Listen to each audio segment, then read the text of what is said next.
Hello friends, എല്ലാവർക്കും നമസ്കാരം. നമ്മളിന്ന് നോക്കാൻ പോകുന്നത് ഒത്തിരി പേർക്ക് സംശയമുള്ളൊരു കേസാണ്. നമ്മൾ ആദ്യം രജിസ്റ്റർ ചെയ്യുമ്പം എങ്ങനെയാണ് നമ്പരും പാസ്വേഡും അതിൽ പാസ്വേഡ് എങ്ങനെ സെറ്റ് ചെയ്യും എന്നുള്ളത്. നമുക്ക് ആദ്യം ടിക്കറ്റിൻ്റെ ഒരു 30 ടിക്കറ്റിന് ഇങ്ങനെ ഒരു മെസ്സേജ് വരും. അതിനുശേഷം അതിൻ്റെ അടിയിൽ നമ്മുടെ താങ്ക് യു എന്ന് വെച്ചിട്ട് ഒരു പേര്, നമ്മുടെ ഏതാണ് പേര്, ആ പേര് വെച്ചിട്ട് ഒരു മെസ്സേജ് വന്നിട്ട് അതിലൊരു പാസ്കോഡ് കാണും. ആ പാസ്കോഡാണ് നമ്മുടെ വൺ ടൈം പാസ്വേഡ്. ഇത് ഇപ്പോൾ ഈ വീഡിയോയിൽ ചെയ്യാൻ പോകുന്നത് വേറൊരാളുടെയാണ്. ഇപ്പോൾ ഞാൻ ഈ സ്ക്രീനിൽ കാണിക്കുന്നത് എൻ്റെയും വേറൊരാൾക്ക് വേണ്ടിയാണ് ഞാനിപ്പോൾ ചെയ്ത് വീഡിയോ ഇടാൻ പോകുന്നത്. എന്നിട്ട് നമ്മൾ ആ പാസ്കോഡ് ഓർത്ത് വയ്ക്കുക. എന്നിട്ട് ആ മുകളിലുള്ള ലിങ്കിൽ ക്ലിക്ക് ചെയ്യുക. വേറെ നമ്മൾ സൈറ്റിലേക്ക് പോവും.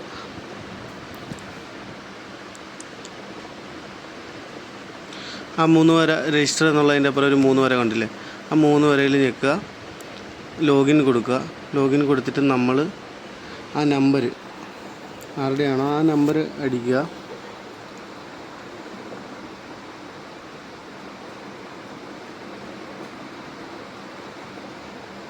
എന്നിട്ട് നമുക്ക് അടിക്കേണ്ട ആ പാസ്കോഡ് താഴെ അടിക്കുക.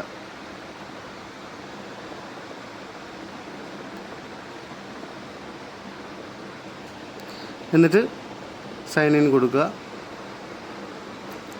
സൈൻ ഇൻ കൊടുക്കുമ്പോൾ നേരെ നമ്മൾ ഇങ്ങനെയാണ് കറണ്ട് പാസ്വേഡ്, അത് ഒന്നും കൂടെ ആ പാസ്കോഡ് കൊടുക്കുക. നമുക്ക് ആ മെസ്സേജായിട്ട് വന്നുള്ള പാസ്കോഡ് ഒന്നും കൂടെ കൊടുക്കുക. അതിനുശേഷം നമുക്ക് വേണ്ട പാസ്വേഡ്, നമ്മൾ ഇടേണ്ട പാസ്വേഡ് ഏതാണെന്ന് വെച്ച് കഴിഞ്ഞാൽ സെലക്ട് ചെയ്ത് ഇട്ട് കൊടുക്കുക.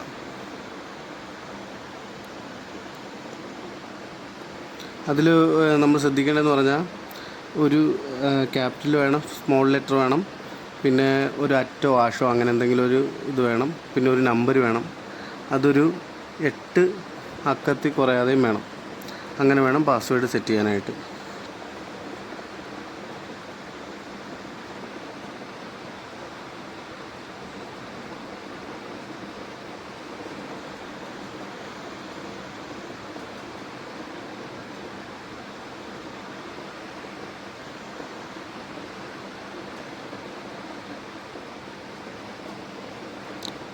ശേഷം സബ്മിറ്റ് കൊടുക്കുക. സബ്മിറ്റ് കൊടുക്കുമ്പോൾ നമ്മുടെ പാസ്വേഡ് സക്സസ്ഫുള്ളി എന്ന് പറഞ്ഞ് കാണിക്കും. താഴെ എഴുതി കാണിച്ചില്ലേ, അതുപോലെ കാണിക്കും. അതിനുശേഷം പിന്നെ 3 വരയിലേക്ക് പോവുക, ലോഗിൻ കൊടുക്കുക. അതിനുശേഷം നമ്മുടെ നമ്പർ, കൊടുത്തിരിക്കുന്ന നമ്പർ അടിക്കുക. താഴെ നമ്മൾ ആ പുതിയതായിട്ട് കൊടുത്തിരിക്കുന്ന പാസ്വേഡ്, നമ്മളായിട്ട് ഇട്ട് കൊടുത്ത പാസ്വേഡ്, അത് അടിച്ചു കൊടുക്കുക. എന്നിട്ട് സൈൻ ഇൻ ചെയ്യുക. അപ്പോൾ നമ്മൾ ആ സൈറ്റിലേക്ക് കയറുന്നതാണ്. അതായത് നമ്മുടെ ഐഡിയിലേക്ക് കയറും. അതിനുശേഷം നമുക്ക് അതിൻ്റെ ഡീറ്റെയിൽ മൊത്തം അറിയാം. അത് അടുത്ത വീഡിയോ ആയിട്ട് നമുക്ക് ചെയ്യാം.